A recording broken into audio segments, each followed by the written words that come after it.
شروع اللہ کے نام سے جو بڑا مہربان نہایت رحم والا ہے۔ ایک بار آن حضرت صلی اللہ علیہ وسلم لوگوں میں بیٹھے ہوئے ان سے باتیں کر رہے تھے۔ اتنے میں ایک دیہاتی آپ کے پاس آیا اور پوچھنے لگا کہ قیامت کب آئے گی؟ آپ صلی اللہ علیہ وسلم اپنی گفتگو میں مصروف رہے۔ بعض لوگ جو مجلس میں تھے کہنے لگے، آپ صلی اللہ علیہ وسلم نے دیہاتی کی بات سنی لیکن پسند نہیں کی، اور بعض کہنے لگے کہ نہیں، بلکہ آپ نے اس کی بات سنی ہی نہیں۔ جب آپ صلی اللہ علیہ وسلم اپنی باتیں پوری کر چکے تو میں سمجھتا ہوں کہ آپ صلی اللہ علیہ وسلم نے یوں فرمایا، وہ قیامت کے بارے میں پوچھنے والا کہا گیا۔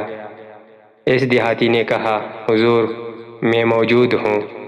آپ صلی اللہ علیہ وسلم نے فرمایا کہ جب امانت ایمانداری دنیا سے اٹھ جائے تو قیامت قائم ہونے کا انتظار کر۔ اس نے کہا، ایمانداری اٹھنے کا کیا مطلب ہے؟ آپ صلی اللہ علیہ وسلم نے فرمایا کہ جب حکومت کے کاروبار نالائق لوگوں کو سونپ دیے جائے تو قیامت کا انتظار کر۔ صحیح بخاری حدیث نمبر 59۔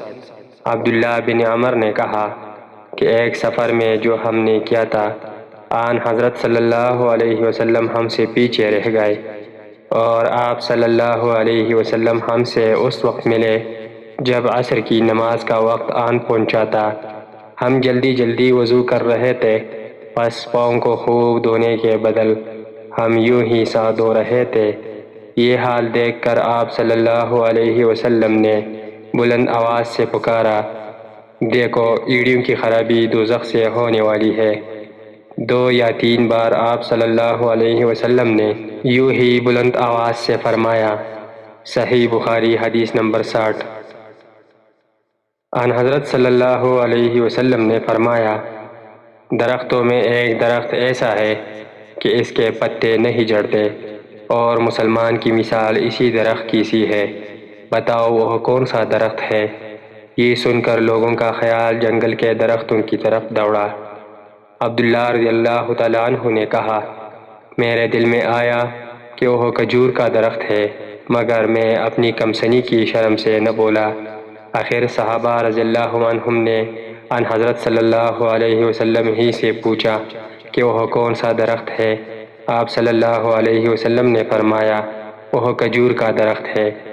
صحیح بخاری حدیث نمبر 61۔ رسول کریم صلی اللہ علیہ وسلم نے فرمایا، درختوں میں سے ایک درخت ایسا ہے کہ اس کے پتے نہیں جھڑتے، اور مسلمان کی بھی یہی مثال ہے۔ بتلاؤ وہ کون سا درخت ہے؟ یہ سن کر لوگوں کے خیالات جنگل کے درختوں میں چلے گئے۔ عبداللہ نے کہا کہ میرے دل میں آیا کہ بتلا دو کہ وہ کھجور کا درخت ہے، لیکن وہاں بہت سے بزرگ موجود تھے، اس لیے مجھ کو شرم آئی۔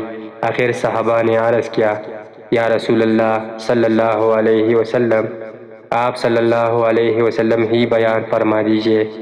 آپ صلی اللہ علیہ وسلم نے بتلایا کہ وہ کھجور کا درخت ہے۔ صحیح بخاری حدیث نمبر 62۔ رسول کریم صلی اللہ علیہ وسلم ایک بار مسجد میں بیٹھے ہوئے تھے، اتنے میں ایک شخص اونٹ پر سوار ہو کر آیا اور اونٹ کو مسجد میں بٹھا کر باندھ دیا۔ پھر پوچھنے لگا، بھائیو، تم لوگوں میں محمد صلی اللہ علیہ وسلم کون سے ہیں؟ آن حضرت صلی اللہ علیہ وسلم اس وقت لوگوں میں تکیہ لگائے بیٹھے ہوئے تھے۔ ہم نے کہا، حضرت محمد صلی اللہ علیہ وسلم یہ سفید رنگ والے بزرگ ہیں جو تکیہ لگائے ہوئے تشریف فرما ہیں۔ تب وہ آپ سے مخاطب ہوا کہ اے عبد المطلب کے فرزند۔ آپ صلی اللہ علیہ وسلم نے فرمایا، کہو میں آپ کی بات سن رہا ہوں۔ وہ بولا، میں آپ صلی اللہ علیہ وسلم سے کچھ دینی باتیں دریافت کرنا چاہتا ہوں اور ذرا سختی سے بھی پوچھوں گا، تو آپ صلی اللہ علیہ وسلم اپنے دل میں برا نہ مانیے گا۔ آپ صلی اللہ علیہ وسلم نے فرمایا، نہیں، جو تمہارا دل چاہے پوچھو۔ تب اس نے کہا، کہ میں آپ کو آپ کے رب اور اگلے لوگوں کے رب تبارک و تعالیٰ کی قسم دے کر پوچھتا ہوں، کیا آپ کو اللہ نے دنیا کے سب لوگوں کی طرف رسول بنا کر بھیجا ہے؟ آپ صلی اللہ علیہ وسلم نے فرمایا، ہاں یا میرے اللہ۔ پھر اس نے کہا، میں آپ صلی اللہ علیہ وسلم کو اللہ کی قسم دیتا ہوں، کیا اللہ نے آپ کو رات دن میں 5 نمازیں پڑھنے کا حکم فرمایا ہے؟ آپ صلی اللہ علیہ وسلم نے فرمایا، ہاں یا میرے اللہ۔ پھر کہنے لگا، میں آپ کو اللہ کی قسم دے کر پوچھتا ہوں کہ کیا اللہ نے آپ کو یہ حکم دیا ہے کہ سال بھر میں اس مہینے رمضان کے روزے رکھو؟ آپ صلی اللہ علیہ وسلم نے فرمایا، ہاں یا میرے اللہ۔